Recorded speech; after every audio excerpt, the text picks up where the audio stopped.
Hello नमस्कार दोस्तों। Expert classes point में आप सभी दोस्तों का स्वागत है। दोस्तों आज की क्लास है बहुत महत्वपूर्ण है आपके एग्ज़ाम के लिए। और आज हम टॉप 27 क्वेश्चन करने वाले हैं, जिससे कि आपकी जो आने वाली एग्ज़ाम है उसमें आपकी पकड़ मजबूत हो सके। तो दोस्तों रोज़ रात 9 बजे हमारी क्लासेस होती हैं लाइव। हमारा यूट्यूब चैनल है एक्सपर्ट क्लासेस पॉइंट, इसको सब्सक्राइब कर लीजिएगा। अगर वीडियो अच्छा लगे तो वीडियो को लाइक शेयर ज़रूर कीजिएगा। तो दोस्तों आपका पहला क्वेश्चन है कि मैनोमीटर के द्वारा किसकी माप की जाती है। मैनोमीटर के द्वारा किसकी माप की जाती है।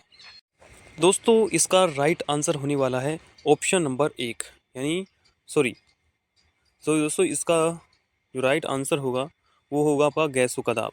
क्या होगा? गैसों का दाब। ऑप्शन बी आपका राइट आंसर होने वाला है। देखते हैं अगला क्वेश्चन। अगला क्वेश्चन है आपका कि विश्व में खनिज तेल का सर्वाधिक भंडार किस देश में है। विश्व में खनिज तेल का सर्वाधिक भंडार किस जिले में है। तो दोस्तों इसका राइट आंसर होने वाला है आपका वेनेजुएला। क्या? ऑप्शन नंबर ए आपका राइट आंसर होने वाला है, यानी वेनेजुएला विश्व में खनिज तेल का अच्छा निर्यातक देश है। ओके। अगला क्वेश्चन है आपका कि संतोष ट्रॉफी किस खेल से संबंधित है। संतोष ट्रॉफी का संबंध किस खेल से है। तो दोस्तों संतोष ट्रॉफी है, इसका संबंध है आपके फुटबॉल से। कौन से? फुटबॉल खेल से। ठीक है, ऑप्शन ए आपका राइट आंसर होने वाला है। तो दोस्तों साथ के साथ वीडियो को लाइक भी करना और अपने दोस्तों के साथ शेयर भी करना, ठीक है, जिससे उनको भी अपनी एग्जाम में हेल्प मिल सके इन क्वेश्चनों से। अगला क्वेश्चन है कि निम्नलिखित जातियों में से कौन सा सुमेलित नहीं है। चौथा क्वेश्चन क्या कह रहा है कि निम्नलिखित जातियों में से कौन सुमेलित नहीं है। तो बताओ जल्दी। तो दोस्तों आपका राइट आंसर होने वाला है ऑप्शन नंबर डी, यानी बेदास जनजाति भूटान में निवास नहीं करती है। तो यही क्वेश्चन पूछ रहा था कि कौन सा सुमेलित नहीं है। तो ऑप्शन डी आपका सुमेलित नहीं है। तो ऑप्शन डी इसका राइट आंसर। अगला क्वेश्चन, क्वेश्चन नंबर 5, किस वस्तु का भार अधिकतम होता है। किसी वस्तु का भार अधिकतम होता है, यानी कौन सी वस्तु है जिसका भार अधिकतम होता है। कहाँ पर? जल में, हवा में, निर्यात में, कहाँ पर? तो दोस्तों जो निर्वात है ना, उसमें वस्तु का भार अधिकतम होता है। तो ऑप्शन सी आपका राइट आंसर होगा। अगला question, question number 6, oxy acetylene flame cutting के दौरान धातु कट जाती है। ऑक्सी एसिटिलीन फ्लेम कटिंग के दौरान धातु कट जाती है। तो इसका राइट आंसर क्या होने वाला है। तो दोस्तों इसका भी राइट आंसर होगा आपका ऑप्शन नंबर डी, यानी गहन ऑक्सीकरण द्वारा। गहन ऑक्सीकरण के द्वारा हम ऑक्सी एसिटिलीन फिल्म कटिंग के द्वारा धातु। अगला क्वेश्चन है आपका क्वेश्चन नंबर 7। क्वेश्चन नंबर 7 कह रहा है आपका कि जल का वाष्प में परिवर्तन क्या कहलाता है। यानी जल का वाष्प में परिवर्तन क्या कहलाता है। क्या ये प्राकृतिक या भौतिक, रासायनिक या जैविक, इनमें से कौन सा परिवर्तन होगा। तो दोस्तों इसका राइट आंसर होगा आपका ऑप्शन नंबर बी, यानी भौतिक परिवर्तन। देखो दोस्तों दो परिवर्तन होते हैं, एक होता है भौतिक और एक होता है रासायनिक। भौतिक परिवर्तन क्या होता है, यानी हम जैसे कि जल को गर्म करें तो वो वाष्प में बदल जाता है। यदि हम जल को ठंडा करें तो क्या वो बर्फ़ में बदल जाता है। तो क्या है, उसके गुणों में परिवर्तन नहीं हो रहा है। यदि गुणों में परिवर्तन नहीं हो रहा है तो वो कहलाता है आपका भौतिक परिवर्तन। बट यदि हम देखें, हमने रात को दूध गर्म किया, फिर उसमें हमने छाछ पड़ दी, कोई नींबू डाल दिया, तो वो सुबह फट के क्या बन जाता है, मक्खन बन जाता है, जिससे हम छाछ बना लेते हैं। तो ये क्या हुआ, उसके गुणों में परिवर्तन हो गया। अब आप क्या नाम से छाछ से वापस दूध बना सकते होगा, नहीं बना सकते। यानी जिस चीज़ में परिवर्तन संभव नहीं हो, जिसमें एक बार परिवर्तन कर दिया और दूसरी बार परिवर्तन करके उसे वही चीज़ नहीं बना सकते, तो उसमें होता है रासायनिक परिवर्तन। यदि हम एक चीज़ से दूसरी चीज़ बनाकर उसी चीज़ को दोबारा उसी चीज़ में बदल देते हैं, तो होता है भौतिक। जैसे जल को बर्फ़ बना दिया तो बर्फ़ से जल भी बना सकता है। जैसे जल को वाष्प बना दिया तो वाष्प से वापस हम जल प्राप्त कर सकते हैं। ठीक है। अगला क्वेश्चन, क्वेश्चन नंबर 8 कह रहा है कि फतेहपुर सीकरी का निर्माण किसने करवाया था। फतेहपुर सीकरी का निर्माण किसने करवाया था। ऑप्शन ए है बाबर ने करवाया था, ऑप्शन बी शाहजहां ने करवाया था, ऑप्शन सी हुमायूं ने करवाया था, ऑप्शन डी अकबर ने कराया था। तो दोस्तों इसका भी राइट आंसर होगा ऑप्शन नंबर डी, यानी फतेहपुर सीकरी का निर्माण कराया था अकबर ने। किसने? अकबर ने। अगला question, question number 9। Question number 9 कह रहा है कि कृष्णदेव राय ने निम्न में से किसके साथ मैत्रीपूर्ण संबंध थे? यानी कृष्णदेव राय के जो आपके 4 ऑप्शन दे रखे हैं नीचे ABCD, उनमें से किसके साथ मैत्रीपूर्ण संबंध थे? तो दोस्तों इसका भी राइट आंसर होगा आपका ऑप्शन नंबर सी, यानी पुर्तगालियों के साथ कृष्णदेव राय के मैत्रीपूर्ण संबंध थे, यानी अच्छी फ्रेंडशिप थी। अगला क्वेश्चन है क्वेश्चन नंबर 10। क्वेश्चन नंबर 10 कह रहा है कि रजिया बेगम को सत्ताच्युत करने में किसका हाथ था? रजिया बेगम को सत्ताच्युत करने में किसका हाथ था? तो दोस्तों इसका राइट आंसर होगा आपका ऑप्शन नंबर ए, यानी किसके द्वारा? तुर्कों द्वारा रजिया बेगम को उनकी जो संतुलन थी उससे खदेड़ दिया गया, यानी सत्ता से उनको हटाया, सत्ताच्युत किया गया। तो ऑप्शन ए आपका राइट आंसर होने वाला है। क्वेश्चन नंबर 11 कह रहा है कि ब्रह्मांड में से कौन सा तत्व सर्वाधिक मात्रा में पाया जाता है? एक हम बात करें दोस्तों यूनिवर्स की बात करें, और एक हम बात करें अपनी पृथ्वी की। तो हम पृथ्वी का अलग अपना है, और जो यूनिवर्स है, पूरा विश्व है, उसका अलग है। तो ब्रह्मांडी बात हो रही है यहाँ पर। तो ब्रह्मांड में दोस्तों जो हाइड्रोजन है और हीलियम है, ये अधिक मात्रा में पाए जाते हैं। लेकिन यदि हम अपनी पृथ्वी की बात करें, किसकी बात करें? यदि हम अपनी पृथ्वी की बात करें तो पृथ्वी में सबसे ज़्यादा पाई जाती है नाइट्रोजन। क्या पाई जाती है? नाइट्रोजन। फिर पाई जाती है ऑक्सीजन। ठीक है ना? तो ये अलग है। तो दोस्तों इसमें जो आपका राइट आंसर होगा वो आपका ऑप्शन नंबर डी, कि ब्रह्मांड में सर्वाधिक मात्रा में हाइड्रोजन पाई जाती है, और हाइड्रोजन के साथ साथ हीलियम भी पाई जाती है।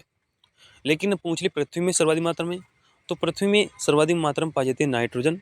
कितनी %? 78%। फिर इसके बाद पाई जाती है ऑक्सीजन। कितनी %? 21%।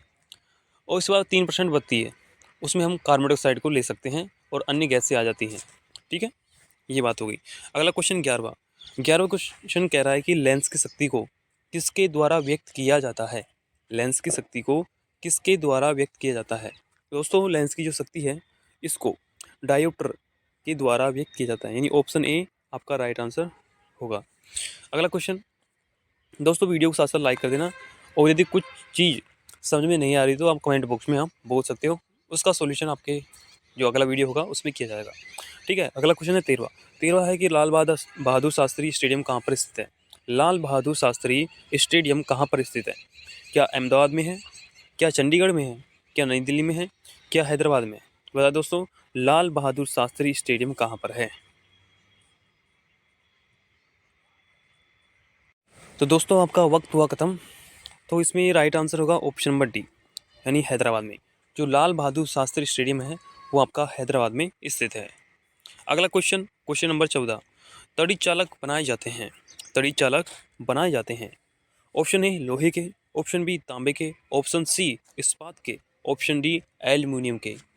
बताओ दोस्तों, ऑप्शन आपकी स्क्रीन पर है। तो दोस्तों तड़ी चालक क्या होते हैं?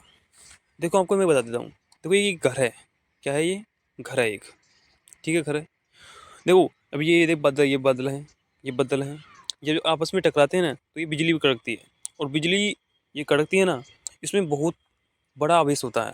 ठीक है, अगर ये बिजली हमारे घर के ऊपर गिर जाती है तो हमारा घर नष्ट भ्रष्ट हो सकता है, पूरा जल सकता है। तो हम क्या करते हैं कि ऊपर एक ऐसा धातु का, घर के ऊपर ऐसे धातु का एक नुकीला सा एक इक्विपमेंट लगा देते हैं। तो वो इक्विपमेंट होता है जिसे हम कहते हैं तड़ी चालक। ये किसका बना होता है? तो दोस्तों जो इसका राइट आंसर होने वाला है ऑप्शन बी होने वाला है, कि तांबे का। किसका? तांबे का। तो ये दोस्तों ये क्वेश्चन है ना, ये बहुत बार एसएससी की एग्ज़ाम और जो भी इंडिया की लेवल की एग्ज़ाम होती हैं उनमें पूछा जा चुका है कि तड़ी चालक किसका बना होता है। तो इसका राइट आंसर होगा तांबे का। किसका? तांबे का। तो आप भूलना नहीं। अगला क्वेश्चन है कि राष्ट्रीय पर्यावरण इंजीनियरिंग अनुसंधान संस्थान कहाँ पर स्थित है?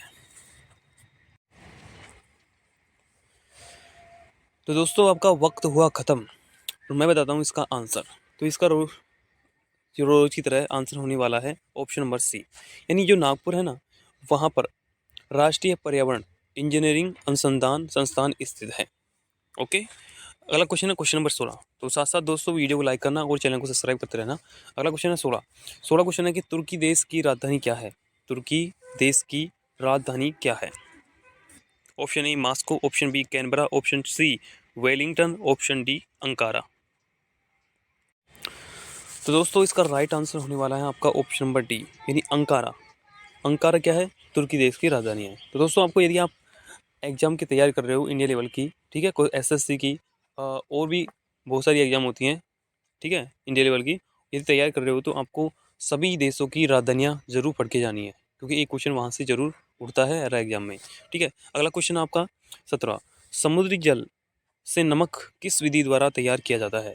समुद्री जल से नमक किस विधि द्वारा तैयार किया जाता है? दोस्तों इसके जो ऑप्शन है आपकी स्क्रीन पर है। ऑप्शन ए ऊर्ध्वपातन, ऑप्शन बी वाष्पीकरण, ऑप्शन सी आसवन और ऑप्शन डी क्रिस्टलीकरण। Option your screen. ठीक है, तो दोस्तों इसका जो राइट आंसर होगा वो होगा आपका option number B, option B वाष्पीकरण द्वारा।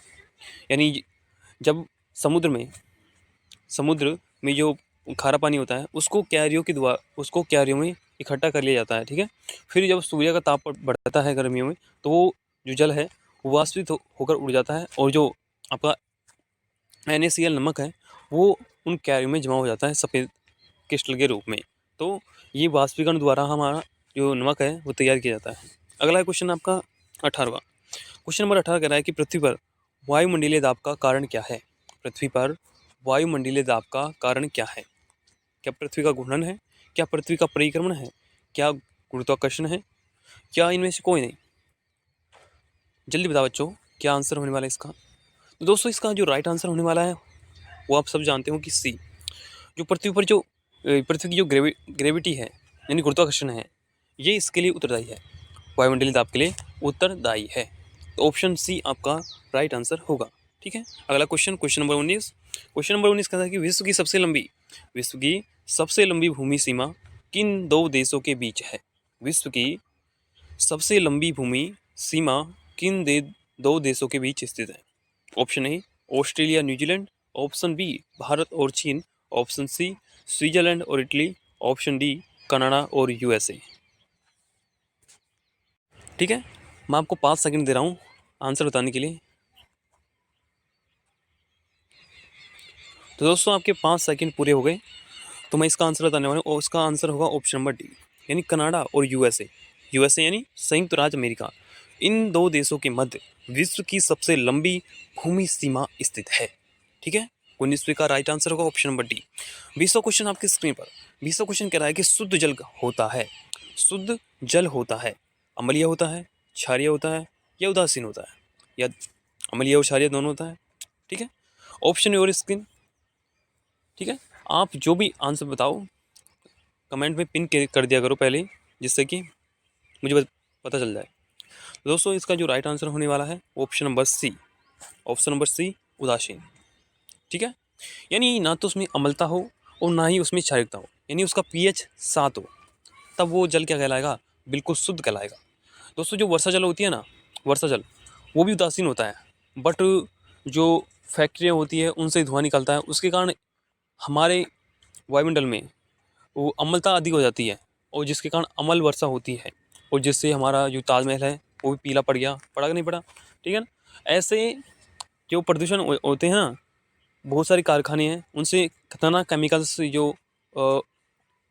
केमिकल्स जल के थ्रू हमारे नदियों में छोड़े जाते हैं, उसके कारण हमारा जल प्रदूषित हो जाता है, और जो वाष्पीकरण के द्वारा हमारे वायुमंडल में जाता है और बरसता है हमारी इमारतों पर, और इमारतें जल्दी ही जो नई इमारतें हैं जल्दी ही जर्जर स्थिति में आ जाती हैं। तो ऑप्शन सी आपका राइट आंसर होगा उदासीन। अगला क्वेश्चन कह रहा है कि भारत में आर्थिक उदारीकरण शुरू हुआ। ऑप्शन ए औद्योगिक लाइसेंस नीति में वास्तविक बदलाव के साथ, ऑप्शन बी भारतीय रुपयों में परिवर्तनशीलता के साथ, ऑप्शन सी प्रत्यक्ष विदेशी पूंजी निवेश में कार्यविधिक और औपचारिकताएं दूर करने के साथ, और ऑप्शन डी कर दरों में महत्वपूर्ण कटौती के साथ। ठीक है, तो दोस्तों इसका जो राइट आंसर होगा वो होगा आपका ऑप्शन नंबर ए आपका करेक्ट होगा। औद्योगिक लाइसेंस नीति में वास्तविक बदलाव के साथ ही आर्थिक उदारीकरण शुरू हुआ था भारत में। अगला क्वेश्चन है क्वेश्चन नंबर 22। किस सुल्तान ने हासिल ए सर्व हक ए सर्व, ठीक है, सिंचाई कर नामक कर लागू किया था? किसने किया था, जल्दी से बताओ। फिरोज शाह तुगलक ने किया था, गयासुद्दीन खिलजी ने किया था, मोहब्बत बिन तुगलक ने किया था, या अलाउद्दीन खिलजी ने किया था? ऑप्शन योर स्क्रीन, ऑप्शन आपके सामने है, आपको चूज करना है कि कौन सा राइट आंसर होगा। ठीक है, आपने पढ़ा है तो आप चूज कर सकते हो। तो दोस्तों इसका जो राइट आंसर होगा वो होगा ऑप्शन नंबर ए, यानी जो फिरोज तुगलक था उसने सिंचाई कर लागू किया था। अगला क्वेश्चन 23 कह रहा है कि भारत की सबसे प्राचीन पर्वत श्रेणी कौन सी है? भारत की सबसे प्राचीन पर्वत श्रेणी कौन सी है? हिमालय, विंध्याचल, अरावली और सह्याद्री? जल्दी से बताओ आपका राइट आंसर क्या होगा। दोस्तों इसका जो राइट आंसर होगा वो होगा आपका number option number C, Aravalli की जो पहाड़ियाँ हैं वो भारत की सबसे प्राचीन पर्वत श्रृंखलाएं हैं। ठीक है, जो राजस्थान में खेड़ ब्रह्मा सिरोही से प्रवेश करती हैं और सीकर से निष्कासित हो जाती हैं। यानी हम भारत की बात करें तो भारत में इसकी जो जड़ें हैं वो अरब सागर में इसकी जड़ें हैं, और इसका जो अंत होता है वो रायसीना की पहाड़ी जो नई दिल्ली में स्थित है, जहाँ पर राष्ट्रपति भवन स्थित है, वहाँ पर जाकर इसका अंत होता है। ये भारत की सबसे प्राचीन पर्वत श्रृंखला है। अगला क्वेश्चन नंबर 24 आपके स्क्रीन पर, कि निम्न में से सबसे कठोर कौन है? ये तो भाई सब जानते हैं, ठीक है ना, सब जानते होंगे, सबने 10वीं क्लास में पढ़ा होगा कि साइंस में कि सबसे कठोर कौन है। तो ऑप्शन ए हीरा होता है, या B glass, option C quartz, option D platinum. ठीक है, ऑप्शन आपकी स्क्रीन पर है, आपको चूज करना है कि कौन सा ऑप्शन राइट होगा। 5 सेकंड आपको दिए जाते हैं। 1 2 3 4 5। किसी का भी आंसर नहीं आया? हाँ आ रहा है आंसर, रवीना का आंसर आ रहा है हीरा। ओके बेटा सही है। ठीक है, तो इसका जो राइट आंसर होगा वो होगा आपका ऑप्शन नंबर ए, यानी हीरा।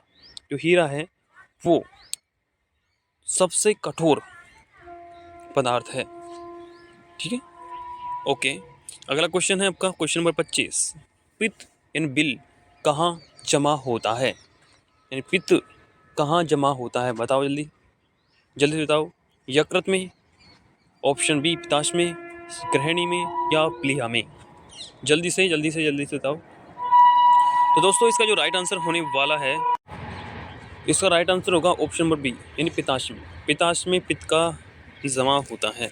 अगला क्वेश्चन नंबर 26। किस मुगल शासक ने स्वयं अपनी आत्मकथा लिखी थी? यानी ऐसा कौन सा शासक था जिसने अपनी ऑटोबायोग्राफी लिखी थी? बाबर ने, हुमायूं ने, अकबर ने, या शाहजहां ने? ऑप्शन आपकी स्क्रीन पर है, आंसर देने की कोशिश करें। तो राइट आंसर होने वाला है आपका ऑप्शन नंबर ए, यानी बाबर ने अपनी ऑटोबायोग्राफी खुद ने लिखी थी। यानी बाबर ने खुद ने लिखा था बाबरनामा। क्या लिखा था? बाबरनामा। ऑप्शन नंबर 27 कह रहा, सॉरी क्वेश्चन नंबर 27 जो कि इस सीरीज का आपका लास्ट क्वेश्चन है, कि दिल्ली के लाल किले का निर्माण किसने करवाया था? भाई इससे जो सिंपल क्वेश्चन है वो तो हो नहीं सकता। और किसी बच्चे ने इसका आंसर नहीं दिया तो उसकी बेटा आपकी जो तैयारी है बहुत ही कमज़ोर है, आपको और मेहनत करनी पड़ेगी। यदि जो इसका आंसर नहीं दे पाते हैं उन बच्चों के लिए ये मेरा सजेशन है थोड़ा सा, कि वो थोड़ा गहनता से किताबों का अध्ययन करें। ठीक है, तो ऑप्शन ए शाहजहां ने, अकबर ने, हुमायूं ने, या जहांगीर ने? भाई बता दो लाल किले का निर्माण किसने करवाया था? लाल किला कहाँ पर है? नई दिल्ली में। तो दोस्तों इसका राइट आंसर होगा ऑप्शन नंबर ए, यानी शाहजहां ने दिल्ली के लाल किले का निर्माण करवाया था। ठीक है, और ये आपका जो क्वेश्चन है टेस्ट क्वेश्चन है, बताओ। देखिए टेस्ट क्वेश्चन, संतोष ट्रॉफी किस खेल से संबंधित है? ये आपका टेस्ट है 27 क्वेश्चनों में। यदि और ये जो आंसर है इसको पिन करके जाना कमेंट बॉक्स में। ठीक है, तो दोस्तों आज की इस वीडियो को करते हैं समाप्त। यदि आपको वीडियो अच्छी लगे तो लाइक शेयर जरूर करना अपने दोस्तों के साथ, और एक छोटा सा प्यारा सा कमेंट बॉक्स में जरूर करना।